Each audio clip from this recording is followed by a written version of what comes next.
Hi, I'm Dr. Sian Cole, Senior Health Psychologist, and today's video is going to be talking about pacing. So this is something that I do a lot of, giving people education about how to kind of move smart, dealing with issues such as pain or fatigue. So first off, I'm going to talk about two ways in which people tend to move, which tend to be unhelpful over the long run. And then I'll talk a little bit about how to move smart. So first off, what I see a lot of when people are dealing with pain and or fatigue is that people kind of try to push through it. And I think our society kind of rewards that or encourages that behavior, I should say. So it's a bit of a push through, but then people kind of can't do much the next day. So in pain clinics and other things like that, a lot of physios and psychologists will talk about this being a boom bust cycle. So let me kind of give a bit of a visual representation as to what I mean. So people will start doing an activity and then they'll go really high, push through, but then they'll kind of crash. And then they get upset about that. Oh, I spent 3 days in bed. I haven't washed the floors or done the vacuuming. I better try again. And then they kind of go through.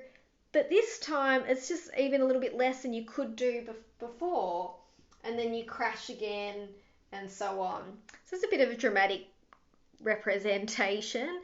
But what's actually happening is you can say that the pain or the fatigue actually kicks in a little bit earlier than what it used to as well over time. So this boom bust cycle isn't really useful over the long term to manage people's pain or fatigue. Another really common cycle that we see in regards to people dealing with chronic pain and fatigue is fear avoidance. So people might again feel like they need to do an activity and they'll do it right up until they feel some symptoms of pain or fatigue, and then they'll stop completely and then they'll do it again. And they get very kind of focused on their symptoms, and even just the slightest bit of alert or alarm in regards to their pain or fatigue, they will stop the activity. And actually over time the brain becomes more and more sensitive to these and thinks that it's a really important message that it's giving you, and it will kind of keep giving that message. So how do we move smart? So what's important in regards to helping deal with your brain giving you pain or dealing with fatigue?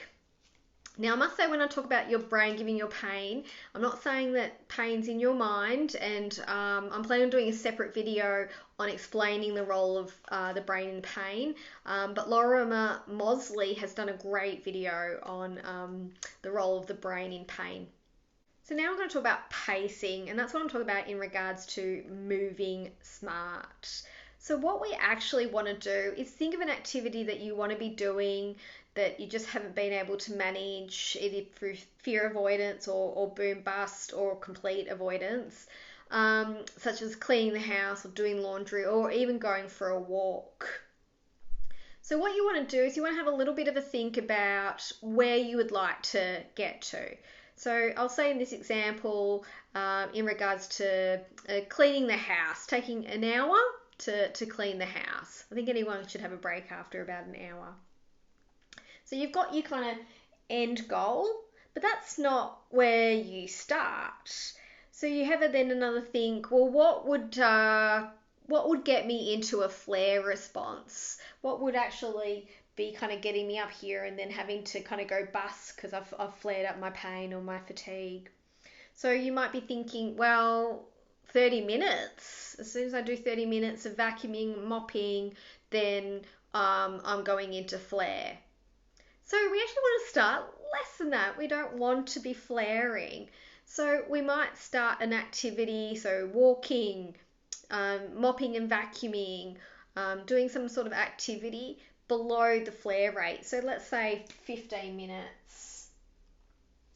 So what's really key here is that you start below the flare, but we want to keep some consistency. It's kind of like we are retraining the brain in regards to kicking in the alarm that pain is. So let's do 15 minutes each day and keep that consistency going of cleaning the house or going for a walk.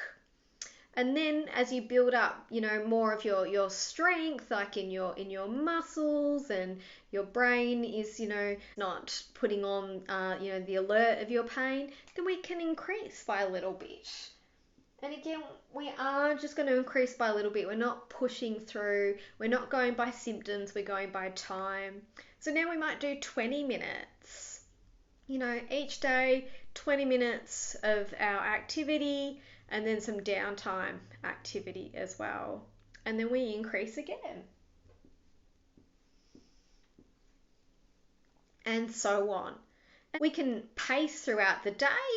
So it might be like 15 minutes on, sitting down, and then 5 minutes lying down, 15 minutes sitting, so on. Or it could be an activity that we do each day, like exercise. But what is important here is about consistency, keeping up with the schedule that you make.